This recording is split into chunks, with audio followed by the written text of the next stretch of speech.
महोदय, इसमें तो साफ है कि 1932 की खतियान कहां उसको इसे लोगों को नहीं रखा जा रहा। नियोजन नीति में 1932 का भी जिक्र है, तो कहा हमारी सरकार ने कहा कि 1932 के खतियान हम नहीं लगाएंगे। हम उसको अध्ययन कर रहे हैं कि झारखंड का इतिहास को अगर देखा जाए तो आपको देखने मिलेगा कि झारखंड के पहले जब सर्वे हुआ था 1932 के बाद लगातार जो है विभिन्न जिला में 1964 तक जो है आपका खतियान बना था। उसके बाद कहीं कहीं हमको देखने मिला है, ये सारी चीज को हम देखें, ये पलामू जिला में 1977 में भी अधूरा हुआ था। तो ये जो 1932 के पहले जो लोग रह रहे थे या 1932 में खतियान तैयार हुआ, लेकिन सभी जिला में एक साथ नहीं हुआ। लेकिन एक आदमी, एक परिवार 5 पुस्तक संदल वन में रह गया और उसका जो है खतियान बना 1974 में, तो वैसे लोग कहां जाएंगे। इसीलिए सारे बिंदुओं को कि जिला भर उसको हमको देखना होगा। जो 1932 जो है वो तो रहेगा ही, कहां उसको हटाया जाता है। लेकिन उसके बाद जो अगर जो दूसरे जिला में, तीसरे जिला में, चौथा जिला में जिसका सर्वेक्षण हुआ उसको भी तो हमें देखना होगा। इसीलिए इस चीज को हमको देखने के बाद ही हम इसका निर्णय लेंगे और निश्चित तौर पर सरकार गंभीर है ताकि यहाँ के लोगों को ठगा नहीं। हो गया सुदेश जी, हो गया। मैंने थोड़ा समय सरकार को 64 तक लगातार हुए हैं, लेकिन हम खतियान आधार पर कर रहे हैं, 32 मूल आधार है। उसके बाद अगर किसी जिले में नहीं हुआ तो वहां हो सकता है। मैं केवल आपसे आग्रह करना चाहते हैं आपके माध्यम से, इसके बाद भी अगर ये कह रहे हैं कि हम उसमें काम कर रहे हैं तो समय तय हो जाए, त्रिस्तरीय कमेटी बनेगी तो कौन रहेंगे। और एक सवाल है कि आदरणीय शिक्षा मंत्री जी, आदरणीय चंपैदा, इनका बयान आता है अखबार में रोज कि 32 ही आधार होगा और इसको हम लागू करेंगे। तो फिर माननीय अभी मंत्री जी का जवाब आ रहा था कि 32 नहीं, बाद में भी ऐसा हुआ है, तो क्या कोई दो बातें तो वहां पर है? सरकार किस रूप से काम करना नहीं, इस तरह नहीं है सुदेश जी, इस तरह नहीं है। स्पष्ट जवाब दे रहा है माननीय मंत्री जी। आपसे माने जवाब के कंक्लूजन में इतना ही आ रहा है कि उन्होंने अध्ययन करा रहा है विषय को। 32 तो है ही है, बात तो बोले, और उसके बाद अध्ययन करा रहा है। मैं मंत्रालय ताकि कोई छूटे नहीं। मैं मंत्रालय की जवाबदेही करा रहा हूँ। आज भी अखबार महोदय, हमने कब कहा अगर हमारे कोई भी माननीय सदस्य अगर ये 1932 का है तो गलत तो नहीं बोला, वो अपना 1932 रखा, उनके जिला में 1932 में हुआ है। मान लीजिए मेरा 1964 में, तो हम तो उस पर बजाएंगे। इसलिए ये कोई व्यक्तिगत है, सरकार की राय जो आएगी वो आपको हम बता देंगे, सरकार की राय। जी थोड़ा वक्त दीजिए। हो गया सर जी, हो गया। इसमें थोड़ा वक्त मांग रहे हैं, वक्त दीजिए। एक केवल मैं चाहता हूं जानना महोदय कि इसमें उल्लेख है उत्तर में कि 18/4/2016 को जो स्थानीय निवासी की आज मुख्यमंत्री प्रश्नकाल भी है, तो माननीय मंत्री जी मानते हैं कि नहीं कि ये है अभी नीति लागू है कि नहीं, यही बता दें। हाँ, लागू है। नाम यहाँ पर न ले, यहाँ पर इसका नाम न ले। यह प्रश्न है कि सरकार हाँ या नो में जवाब देने की बात यहाँ पर पूछ रहे हैं। कहो यहाँ पर संयुक्त मोर्चा के आसन पर बैठ जा रहा है। नहीं, चल ठीक है कमलेश जी, बैठ।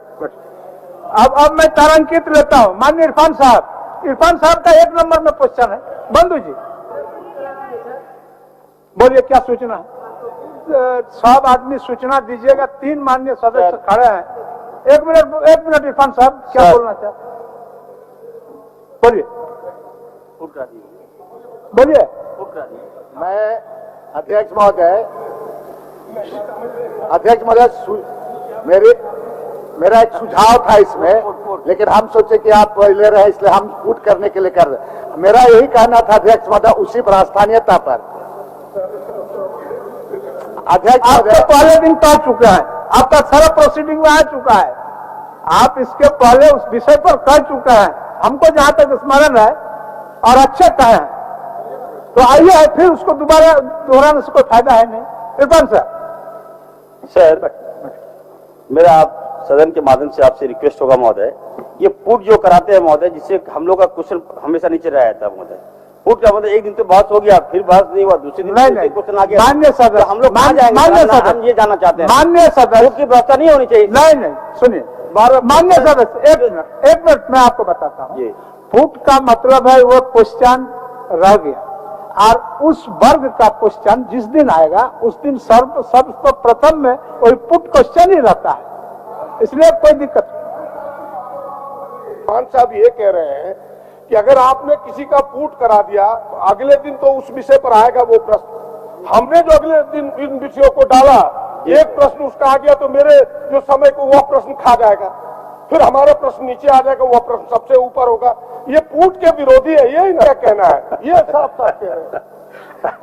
सर चलिए चलिए प्रदीप जी सर कुछ ज्यादा समझदार हो गए सर, चलिए बधाई देता हूँ सर। चलिए चलिए चलिए इरफान साहब, सर माने इरफान साहब उठने के बाद रणधीर साहब को उठना तय है, माने एकदम ये अंडरस्टूड है सर। ये पुट में बहुत सेटिंग भी होता है सर, याद रखिएगा। सर मेरा ये सवाल है सर, क्या यह बात सही है कि जिला एवं प्रखंड में जो पदस्थापित पदाधिकारी कर्मचारी को मुख्यालय उन्हें पदस्थापित कार्यस्थल में ही रहना है सर?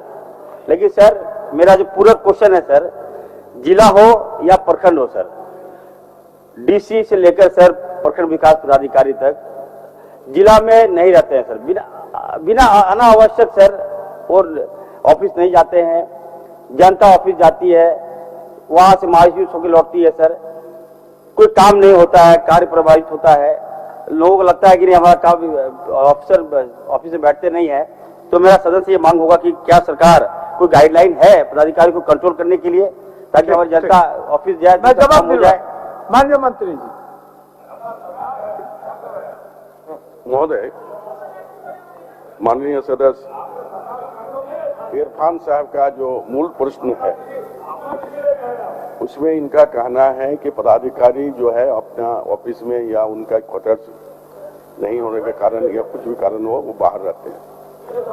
हमारे यहाँ पे पहले ब्लॉक बिल्डिंग नहीं हुआ करता था या ब्लॉक क्वार्टर्स नहीं हुआ करता था, जिसके चलते लोग पहले दूसरी जगह रहने का विवश होते थे। लेकिन वैसा समस्या अभी नहीं है, करीब करीब सभी जगह ब्लॉक बिल्डिंग से लेकर ब्लॉक क्वार्टर्स भी सीओ पीडीओ सारे लोगों को व्यवस्था किया जाता है। और इधर हम लोगों ने सभी पदाधिकारी को सूचित किए हैं जो वो हेडक्वार्टर्स में रहकर काम का निष्पादन करें, और माननीय सदस्य को भी हम सुनिश्चित करना चाहते हैं कि जो भी पदाधिकारी अगर अपना हेडक्वार्टर में नहीं रहकर दूसरी जगह से काम करते हैं तो वो इससे पदाधिकारी संज्ञान लेकर उस पर कार्रवाई किया जाएगा, और यहाँ पर चिट्ठी भी सभी विभाग में चला दी गया। सर मुख्यालय के जो पदाधिकारी हैं सर, मान लीजिए डीसी है, तो उसको कौन देखेगा सर? सरकार से मैं मांग करता हूँ, उसका क्या गाइडलाइन है सर? डीसी आएगा कि नहीं आएगा, डीडीसी आएगा ऑफिस की नहीं आएगा, तो कौन देखेगा सर? तो हम आपके माध्यम से चाहते हैं कि जो भी अफसर है सर, उसको कम से कम कोई ऐसा गाइडलाइन सरकार बनाए और बात करे कि कम से कम सरकार का काम हो सर। सरकार बनी है हमारी सर, जनता से हम सीधा संवाद करते हैं। 18 साल इन लोगों ने देख लिया सर, कोई काम इन लोगों ने नहीं किया, पदाधिकारियों का इन लोगों ने मनोबल बढ़ा दिया सर। इसलिए हम चाहेंगे हमारी जो सरकार है गंभीर सरकार। महोदय, मंत्री जी खड़े हैं जवाब देने के लिए। अब गाइडलाइन की जहां तक बात है तो माने जब तक आप नहीं बोलिएगा तब तक इरफान साहब अपने 24 जाति के डीसी लोग हैं जनता में, जो चाहे वहां करवा रही है, और यहाँ नाटक बतिया रही है, किसी कोई बात नहीं सुना हुआ नाटक कर रही है। बैठिए, चलिए माननीय मंत्री जी। महोदय, ये सभी 24 जिला के उपायुक्त को जानकारी दिया गया है कि उसके नीचे जितने भी पदाधिकारी हैं वो सुनिश्चित करें कि हेडक्वार्टर में रहे। जहां तक माननीय सदस्य इरफान साहब का कहना था कि डीसी को कौन देखेगा, तो मैं यहाँ पर तमाम जो हमारे माननीय सदस्य बैठे हुए हैं सभी जिला से संबंधित रखते हैं, अगर वैसे पदाधिकारी जो नहीं बैठते हैं उसका सूचना दे, निश्चित तौर पर कार्मिक विभाग से हम लोग इसको देखेंगे। सर हो गया सर, हो गया मैं कर रहा हूँ सर। जिस तरह से सर ये रणधीर सिंह ने जो जवाब दिया सर, ये लगा कि इतना सर, एक मिनट सर, रणधीर सिंह इतना हल्का व्यक्ति हो सकता है सर, मुझे पता नहीं। पदाधिकारी हम थोड़ी ले जाते हैं सर, पदाधिकारी सरकार ले जाती है सर, ये सरकार का काम है। पदाधिकारी आप लोग दिन रात एक साथ रहते हैं और आपको पता नहीं है। चलिए बैठिए। जयप्रकाश भाई पटेल, माननीय सदस्य जयप्रकाश। दोनों अपने 100 जातियां लगे हैं डीसी। भतीजा बंदी भी ले गए हैं, इंसान साहब भी ले गए हैं। बैठिए और आज विरोध चलिए। नाटक कर रहे हैं यहाँ पर। भतीजा सर पदाधिकारी विधायक या सांसद नहीं ले जाता सर, पदाधिकारी को सरकार ले जाती है। ये बात विधायक जी को जानकारी होना चाहिए। ये मंत्री रह चुके हैं, इस तरह की हल्की बातें कर रहे हैं। सौ जाती है, what do you mean by सौ जाती है? सर आज तक इरफान अंसारी ने आज तक कोई सौ जाती नहीं किया सर। मुझे तो पता भी नहीं होता कौन धर्म क्या है, हम तो सबका रेगुलर काम करते हैं। लेकिन सर मैं विश्वास है सर, सदन ने जो जवाब दिया तो सरकार से डीसी को हटाने का ये मांग करे, अपने व्यक्तिता करते हैं वो। हम समझ गए कि आप लोगों में दोस्ती नहीं है। चलिए अध्याय प्रधान, चलिए। हमारा जो प्रश्न था उस पर चर्चा भी हुआ और संसदीय कार्य मंत्री ने अपना जवाब भी दिया। राज्य के युवा बेरोजगार सब वो पार की स्थिति में थे कि राज्य में वर्तमान समय में नियोजन नीति, स्थानीय नीति लागू है कि नहीं। लेकिन आज सरकार का उत्तर से यह समझ में आया कि पूर्व की सरकार जिसने जिस चीज को लागू किया था उसको आप मान रहे हैं। लेकिन अध्यक्ष महोदय, आज पूरा प्रदेश, चाहे छात्र, नौजवान, बेरोजगार, सब लोग उग्र आंदोलन में पूरे क्षेत्र में उतर चुके हैं अध्यक्ष महोदय। और दिग्भ्रमित का काम सत्ता पक्ष के लोग करते हैं। माननीय मुख्यमंत्री जी 1932 की बात करते हैं, जनता के बीच में आप पूरा अध्यक्ष पूरा- महोदय इसीलिए बोल रहा हूं। और दूसरी तरफ उत्तर दे रहे कि मैं पूर्व की सरकार की नियोजन और स्थानीय नीति को मान रहा हूं। तो अध्यक्ष महोदय, आप कहीं भी झारखंड को नहीं रहने दे रहे। एक तरफ आप कह दे रहे कि जो जिसका बाल बच्चा मैट्रिक इंटर बाहर में पास करेगा उसको 3rd 4th ग्रेड की नौकरी में नहीं जगह मिलेगा। तो मेरा मांग है अध्यक्ष महोदय,